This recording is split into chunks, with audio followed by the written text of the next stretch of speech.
got a chance to see Saturday Night. Let's talk about it right now.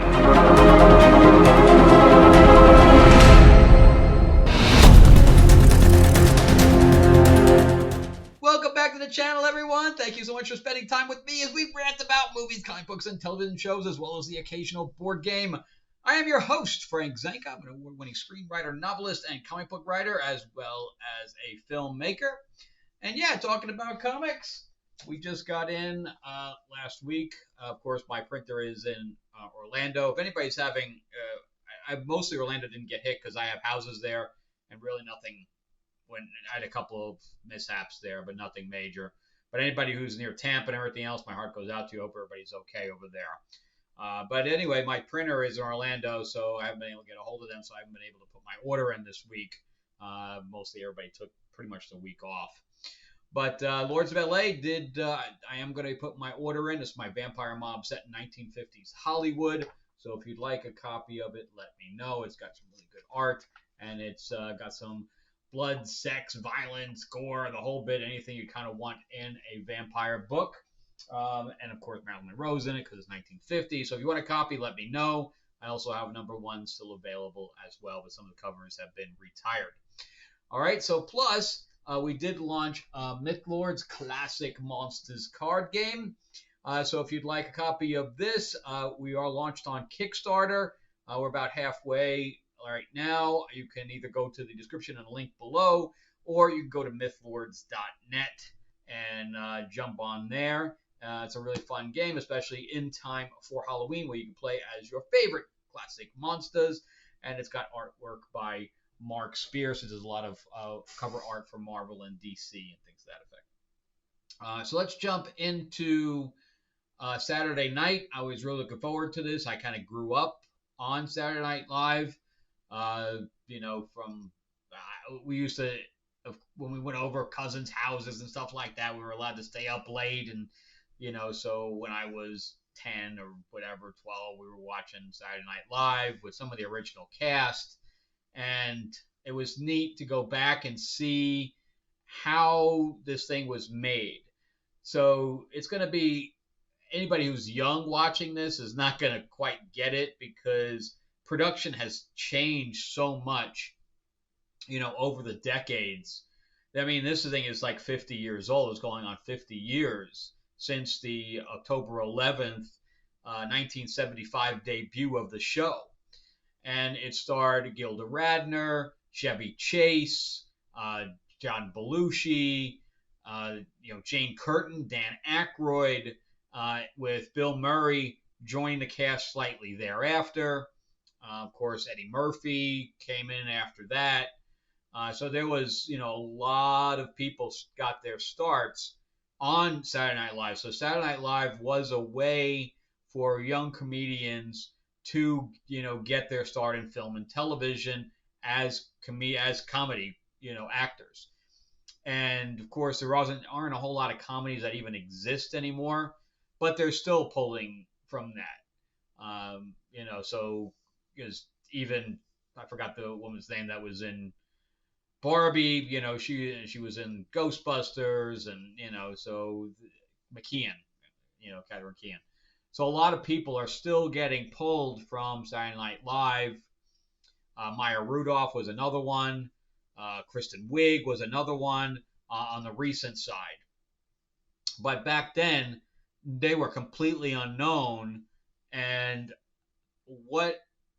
how they described it was that they were messing with Carson, and they wanted to kind of put him into place a little bit and show that there could be other types of shows in the slots where they just didn't have to continue to show his reruns. And William Dafoe, who was just excellent in Beetlejuice, now comes into this, and he's getting a lot of roles. The older he gets, he's just getting a lot of roles. He was in Spider-Man, of course. Now he's in these movies, and he was in what's the other one with Emma Stone? He was in that too. So he's just getting a lot of roles right now. Good for him. I mean, he's really good. But anyway, he plays the executive. But what's also I find very interesting, if you studied anything to do with live television that, of course, it's live but being recorded and has a studio audience. Now, the first person to ever do that was Desi Arnaz. He's the one who came up with that, where because Lucy was not as good being recorded without feeding off the audience. When she did something funny or whatever, she needed immediate feedback that the thing was funny, or else she would adjust. And without having that live feedback, she just didn't shine as much. So Desi Arnaz, who was a brilliant, brilliant man, you can say as much as you want about him, but he revolutionized television. I mean, so two of the shows that he greenlit for his own production company are still showing now. Star Trek and Mission Impossible are still going now, years and years and years and years later, decades later. So the man was a genius. Again, you can say whatever you want as him as a person, but his brain was amazing. He was able to take risks, and he was, he also did the first birth on television, things to that effect. Showing women pregnant. He just took a lot of risks, and it all always paid off for him. But anyway, he was the first one to come up with having a live studio audience during a taping. And of course, now Saturday Night Live was using that formula for this sketch show. And that's really what Saturday Night Live was. It was a sketch show, had live musical performances, so they were able to get guest stars in, and then they would have a host. And the host would change every week. And in this case, the first one was George Carlin. And George Carlin has a very odd sense of humor. He's got he was much of an activist. So a lot of the stuff had to do with his activism. And I just watched a sketch between Chevy Chase and Richard Pryor, where they actually said the N-word on the show. And it was all done, of course, in a sketch type of thing, poking fun at it. But you could never, never get away with that today. So it's pretty amazing what was being done in 1975. But this guy who was, the creator of it, who was pushing it, and I can definitely emphasize, I've never done live television. I've trained in live television in school, but I never actually worked in live television.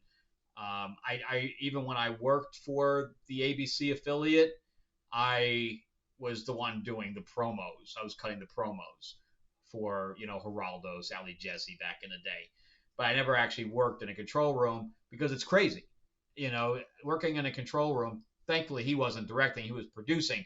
But on the producing side, he was constantly being hit by all these people that had problem after problem. He was just constantly putting out fires, dealing with talent and all that stuff. And it's not easy, especially when people are just throwing stuff at you and expect you to have all the answers. But that does happen on a regular on a regular movie set, where you are as a producer, you're getting hit from every department, and they expect answers and things getting taken care of immediately, no matter how many things that you have on your plate. And that's kind of what I do as a job when I'm on set. But yeah, so it was funny to see Chevy Chase. Of course, I grew up with Chevy Chase as well, with Vacation and all that stuff. Look, kids, Big Ben, Parliament. But it was played in this case by the guy who played the Riddler, I believe, in Gotham. I didn't even recognize him. And then Matthew Rhys was playing, who was from The Americans, who's an excellent, excellent actor with a lot of range, played George Carlin. And he was able to get his little eye twitch down and stuff like that. The guy who played John Belushi also did it. I think that everybody did a really good job of trying to get the essence of their character. Although I have to say that J.K. Simmons playing Milton Berle, he came off as a complete dick in this. So I don't know if that's how Milton Berle really was, but it was interesting nonetheless to see the other side of people just being a dick. Especially when these people really, starting off like Dan Aykroyd, nobody knew any of these people. And uh, Rose and Michael were uh, were married, but really estranged. So it was Rose. I think it's Rose and Michael. I forgot his name. Oh, Lorne Michaels. So Lorne Michaels and Rosie, she was one of the head writers and was kind of helping produce to a certain extent. And William Dafoe wanted to close it all down. It was just a ploy, and we had to wait until the end to see. Of course, we already knew the answer, whether he was going to air it or not, or else history would have changed. But again, all these characters really embodied the characters they were playing. But I was wondering why they did this change. So they had the clock going because it takes place with 90 minutes. It's the 90 minutes leading up to the actual airtime of the show. And even the opening sketch with John Belushi and the head writer, they matched that perfectly because I went back and watched that sketch and it was exact. I mean, exact. And the guy who played Andy Kaufman was really good. I mean, they just really did a good job of matching everything. Is it an exciting movie? No, I mean, if you have no reference to it, it's going to be a less enjoyable than me seeing the actors really. The guy who played Dan Aykroyd matched his voice pretty much perfectly as well. So it had a lot of good stuff. You had, I could see John Belushi being kind of a pain in the ass on set, never knowing what he's going to do from one minute to the next. And Jane Curtin, she had a smaller role here, but and Gilda Radner was she was always good. So Rosanna Dana, Saturday Night Live broke a lot of things. But here was the thing I didn't understand why they changed it from history. So the clock is ticking, but the clock is really not it. It's the bricks. And when you see the movie, you'll know what I mean by that. The bricks were really the ticking clock. But I watched George Carlin's opening thing, and he was not standing on bricks. He was standing on a stage, like a short stage.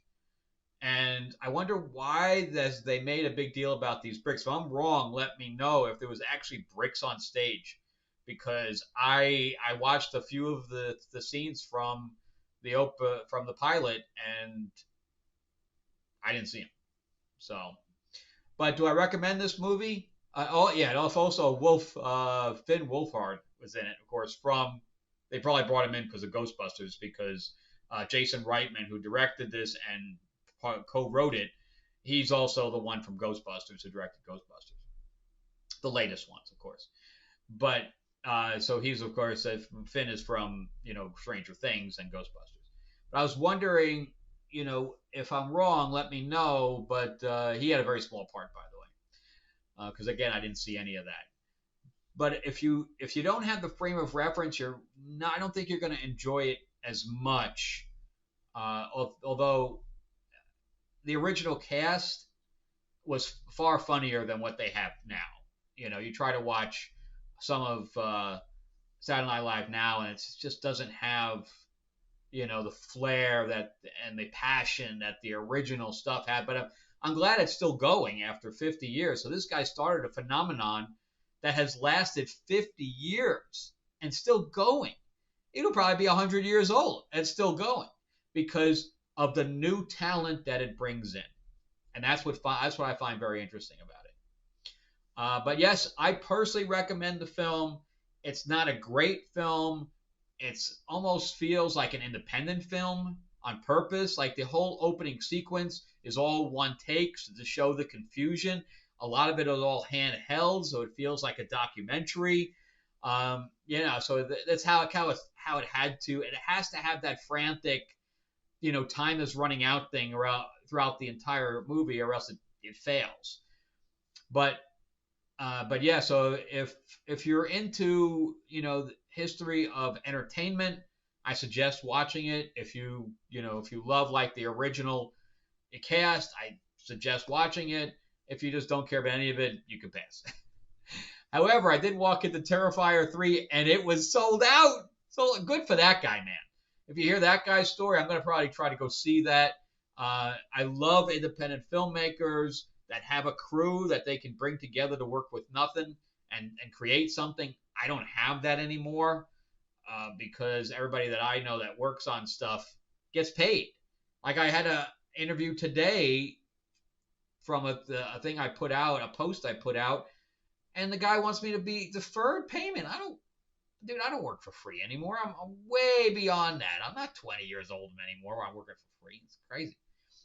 But anyway, if these guys had that kind of crew that could do that, I don't have that anymore because all my crew, they all get paid. They all have families and stuff. So anyway, thank you guys so much for watching. I greatly appreciate it. I'm going to give the movie probably a 7.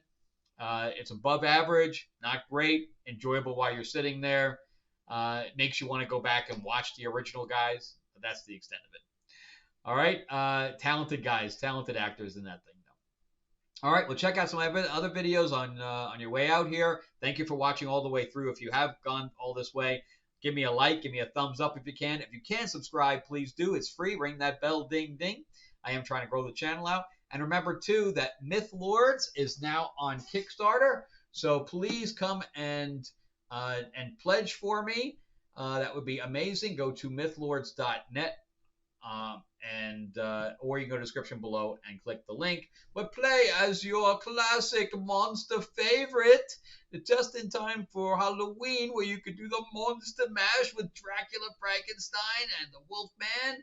You could start your army with the bride and the hide and everything like that. The bride and the hide, I kind of like that. And fight over locations and battle with your friends. It's good stuff. It also has a Dark Oz expansion where you can play as Dorothy and the Wicked Witch, and these figures come with it too. Pretty cool. They come as printable STLs. All right. Thanks a lot, guys. I greatly appreciate it, and I will see you on the next one. All right. Bye-bye.